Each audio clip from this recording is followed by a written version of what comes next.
only for the fury of those who are oppressed. Oppressed people's nation. I'm only here for the people. Nation Talk, this Sister Brown, I'm back. Check this out. I got the hottest man on the streets of Cleveland. The brother's so hot, he on fire. Let me tell you what he does. He's a professional spit boxer. But what I like about the brother, he don't just be spitting about, as they say, this ain't for little kids. He don't be spitting about bullshit. He be spitting about real shit. So, check this out. This is Mr. SUAVE Gotti. How you doing, Mr. Gotti? I'm doing real good. I'm happy to be here today.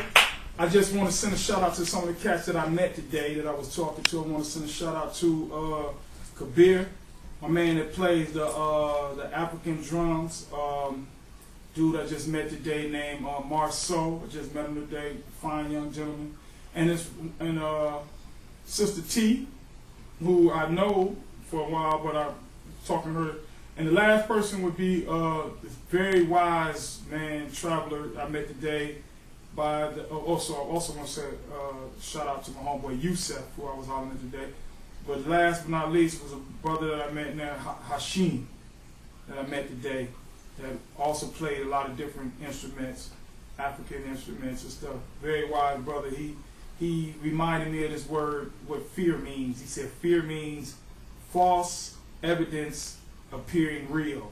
You know, and I thought that was real good. So I want to start doing something new now. Whenever I'm talking, I want to give shout outs to certain people, especially immediate people that I've just dealt with as my intro. That's some new stuff that I'm gonna be trying to practice, because a lot of times when you get around wise people, they always shout out somebody that's on their mind. They want to send that shout out, and I think that's something that I'm gonna be practicing. And then I gotta definitely send a shout out to Donna Brown, which is sitting right here to the left of me, which is the right of her, as well as the Oppressed People's Nation, as well as my homeboy Al Porter from the Hip Hop Workshop, and you know that. So I just wanted to put that one out there like that. So now we can go off into the thing now. What's that, SUAVE? What's I this? noticed here lately, I think I done seen you with that I know over 7 months. What's that about? This here is this is a marketing tool that I wear around my neck. And the first thing that I got a lot of different things that I use in marketing, and one of the things that I use in marketing is I believe that you can never go to the next level of anything until you can handle being ridiculed first. That's just the way it's just my belief that if you can't handle being ridiculed, you can never go to the next level. So I want to get my ridicule out the way, right here. Y'all see it around my neck. People look and say, "What is he running around his neck? He look crazy. He look stupid." I hope I look super stupid to you. Hope I look plumb dumb. I want to, because when you see where it's going and you see what comes from it, guess how the dumb reverses. Now you the one that look dumb, and you be like, "Man, I didn't know it was gonna become that and be this, which I didn't pick up on it back then." And that's the way it works. Because a lot of times when you really encounter smart things, they look dumb at first, but then it flips around and shows you were the real dumb one. That's how smart. It's all right when you know what I'm talking about. Like you meet that old lady, your grandma for the first time, and she sounds dumb, and you be like, "Man, she done." Next thing you know, you found out the only dumb person in the room was you. Her and everybody else was in the room smart and stuff. You know what I'm saying? And this is the way. So I'm walking around looking dumb to some, but those that got a little bit of brain cells recognize that this dude is really serious about something, and he's marketing something. And it's GMS Hood, Famous TV, DVD magazine, which is I would say it's a way of bridging the gap between old and new, because our city has such a great disconnect between old and new, because it's such a fad, trend following environment, old trends at that, fad following environment. And so this is what I'm doing to show that I'm serious about what I do, because you got to be serious. To wear a billboard around your neck, you got to be serious. And what I feel like in Cleveland, most people aren't serious. That's just the way it is. I just feel most people here, they're not serious. And no matter, I don't care if you rap, it ain't serious. You sing, it ain't serious. The reason why, because you can't handle ridicule. So it ain't serious. If you could, if I look at it like this, say you in the barbershop and somebody cutting your hair, and your hair halfway cut, and then you look out the window and you see your son getting beat up. It ain't that serious. You be like, hey man, they beating my son up. I haven't finished the other side of my hair. It ain't that serious. If it's serious, you don't give a damn about how your hair. You about to go out there and kill somebody, whoop somebody, your son. This is you gone. Ain't nobody be like, hey man, you sure you don't want to finish that line up? This line up. They about to kill my son out there. But if you sit there like, hey, is my son out there? Man, hurry finish this line up, man. I don't want to be out there looking stupid and shit. So that means that it wasn't serious. Most folks, what they do is not serious because they too busy trying to look cool than to do what they got to do to make change. So this is my first introduction to people that, oh, I'm serious. Either I'm serious or I'm crazy. I don't care whichever one you come up with. But one thing's for sure, you know that I'm not playing. Either way it goes, and that's what you got to do. Just like the oppressed people's nation, when you see them and you hear them and you see how they get down and how they are, you know that they're not playing. And that's the reason why a lot of people avoid the oppressed people's nation and avoid stuff like that, because they're not serious, and they know if they hang around, they got to be serious. People are not serious. And that's so that's basically what it is. It's a marketing tool for this DVD magazine, which is designed to we spotlight things from Cleveland which we find is interesting, and we mix it in with things from Cleveland's history, which we feel that even the most hardcore street person can appreciate. Because everybody appreciates gangsters, criminals, stuff like that. But what we feel we're giving you here are top-notch criminals, gangsters. Not the, I shot somebody over $5 criminal gangster. Not the, I was just outside shooting and I accidentally shot somebody criminal gangster. But a person who used to feed the community, a person who owned businesses and companies. These were things that was hidden. A gangster criminal part, they actually wanted to keep hidden. They were known for, other things publicly, like Danny Green. Danny Green, he was the dude that, helped fight to keep the union. He worked at the Teamsters and all that. He used to work on the docks and helped a lot of that move down there with that. So that's what he really did, help fight for the union. Then cats like Virgil Ogletree, he used to help people in the community with who wanted to bet, and then they didn't want to pay taxes, and he gave them more. Like the lottery, you pay $1 with the regular lottery, you hit, you get $500. Virgil Ogletree, if you play the lottery with him and hit, you got $750 tax free. So these, and then cats like that, he would loan people money and do stuff like that, stuff for the community, and all these other cats. So that's what I'm doing, man. We're just basically giving a history lesson and just showing some of the good stuff that's going on in Cleveland, mixing it in, because I feel that our city we don't see enough good stuff. We don't see enough of the talented people, enough of the inspirational people, enough of even a good criminal. We see, it's like we see the bad of everything. So this DVD is designed for us to see some of the good of what Cleveland has or had to offer, and just trying to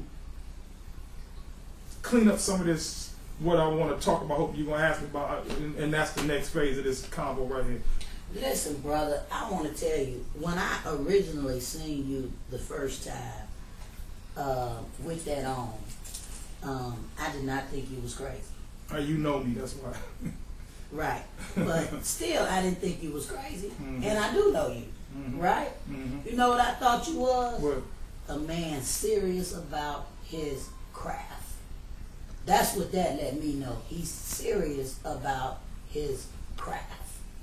Because for you not to open your mouth, and as powerful as it is when you open it, for you not to open your mouth and to draw attention to you before you open your mouth, that let me know you were serious about your craft.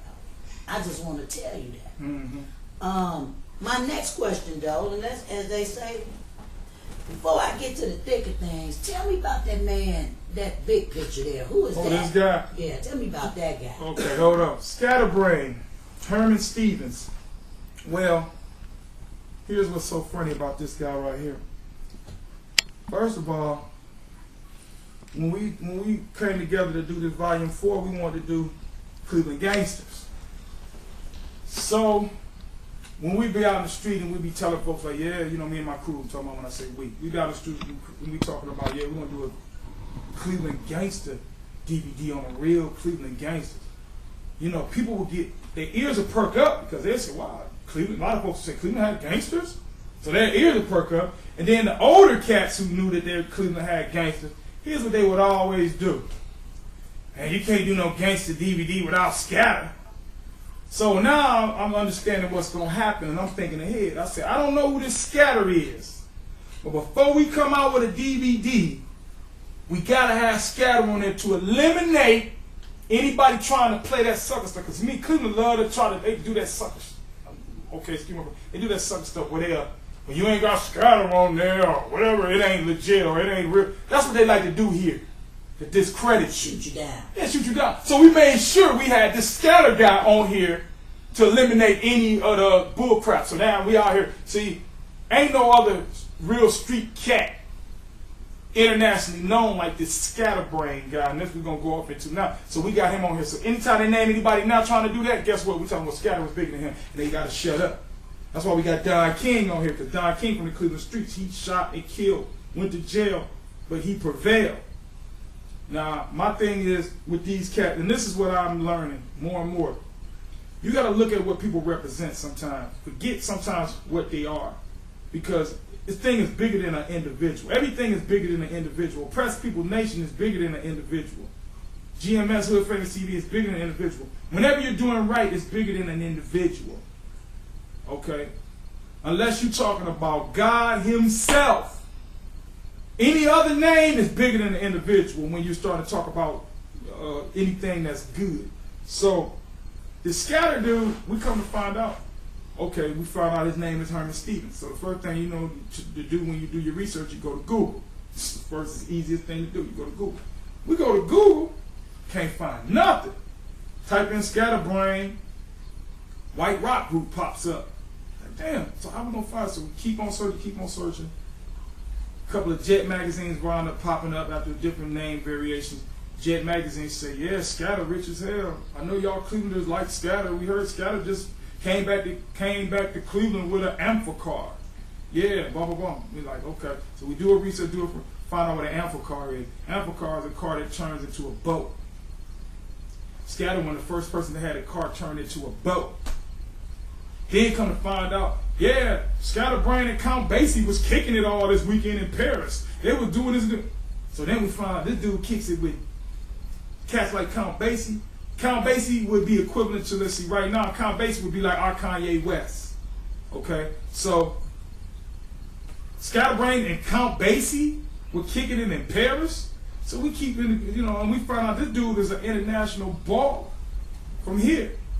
But, like I said, but everybody in Cleveland kept saying you can't have him on here. You can't have this Gangster Chronicles without him on here. So that means that he's something gangster that he's doing besides whatever it is that he does. Jet Magazine says he's called the Hot Dog King, the Red King. So he one of the first dudes that really brought the barbecue game here in Cleveland. That's what he really did. He started off with that. Then eventually he opened up 2 clubs. I think one was the Silver Nickel or Silver Dollar. And the other one was another club, and he had a barbecue spot. Then the next thing we know, we come to find this all through the research. Then we find out Scatter was one of the first black people in America, period, to run the cigarette vending machines. So he had this. Then we keep searching up. We still ain't come up with no criminal stuff yet, so we're like, okay, this dude got all of this. What the criminal gangster stuff? It came hard to find. Keep searching. Then it started coming out. We had to go to law enforcement to get a lot of that. Then when they go and they bring us in, God, dog, this dude record long as mama. Scatter did this, Scatter did that. Boom, boom, boom. Then you find out Scatter was like way halfway, like he was. They thought he was a pimp because the way he used to be. Scatter used to go around the city and smack people to death. That's all he did. He would go up to people's store. Scatter say, "We want to put our vending machines in your store." When a cat be in the store like, man, I really don't need. That's how Scatter was. And they were scared of him in Cleveland. Because Scatter went around with 2 bodyguards that kept guns. He kept a chrome 38 with a white, with a pearl handle on him. He always had 2 big bodyguards. Now Scatter was already big. This was so crazy. This dude was a big husky dude with 2 bigger husky dudes with guns. Everybody got guns. He go around city. He'll go up to people's stores and say, we put vending machines in here. And when they got to thinking about it, Scatter slapped him. You know, that's what he got known for. Then Scatter used to do stuff like he'll go see, you know how like my man gonna say when y'all watch that. Right, today you get dudes that go to the club and to the strip club and they make money rain in the club. Well, Scatter was real arrogant. Scatter would go to a regular spot where ain't no stripping or nothing going on and tell a girl, show me this or show me that, and if she was like, what do you think I am? Nigga, it's gonna $500. I ain't gonna make. I don't know who you think. Boom, and she would do it. That's what he used to do. This guy was known for doing that. And then, so behind the scenes, he in the way he wound up getting the vending machines is because he was rolling with the mafia. That's the Italians. The Italians run that. So he was like the black face for them. He did a lot of stuff with them. And then he had a time where he, you know, when he went overseas, I got schooled from the people. When he went overseas, he got hit the heroin in France. So then he started trying to do the heroin thing. And that's what's probably he was probably doing more than he should be doing at this point. And then eventually what happened is he told the mob, what I heard, the Mayfield mob cast, he told him, he said, look here, I don't want y'all vending machines. I'm trying to remember how he told me. He said, I don't want y'all vending machines. I don't want y'all stuff. He said, I want to make my own. He said, I want to run my own vending. I want to run my own shit. He said, I don't want none of y'all shit. Then 2 weeks later, 2 Italians walked into 105th in Columbia where his restaurant was, and with surgical masks on, and shot him dead. They shot him.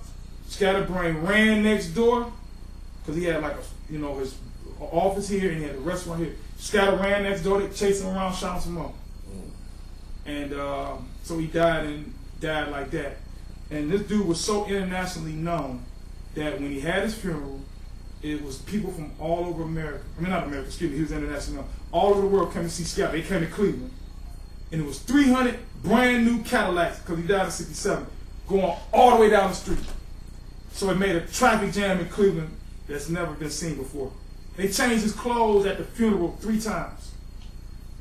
At the funeral, 3 times they changed his clothes. Dude was so international. He had people from Europe and Detroit and all of them came for his funeral, and they just messed the whole city up the whole day.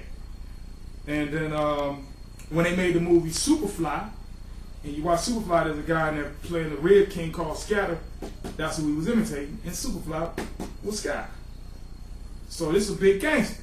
So my whole thing is, when we put this DVD out here, it's kind of like saying, well, look here, you kids running around talking about y'all gangster. Y'all don't know what no gangster is. You want to be a gangster? Let me see you do it like this. One thing's for sure. If you can do it anywhere closely, remotely to these guys that's on here, we won't have to worry about you killing nobody for $5. We won't have to worry about you robbing nobody, for the hell of it because you have nothing to do.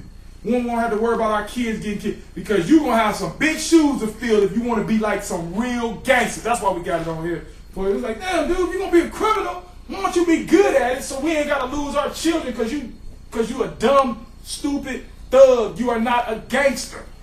This don't say the Cleveland Thug Chronicles or the Cleveland Wannabe Drug Dealer Chronicles. It say the Cleveland Gangster Chronicles. And this is just basically saying is, look here, since you criminals love gangsters so much, let us show you what a real Cleveland gangster look like. And I guarantee you, a person on the street gonna recognize, wait a minute, technically I'm here, and who you just showed me is a whole nother spectrum. Yeah, a lot of these cats went to college. Virgil Ogletree and Don King, these guys, Don King went to Kent State. These cats went to college. They always pursued higher knowledge. That's the reason why they got rich.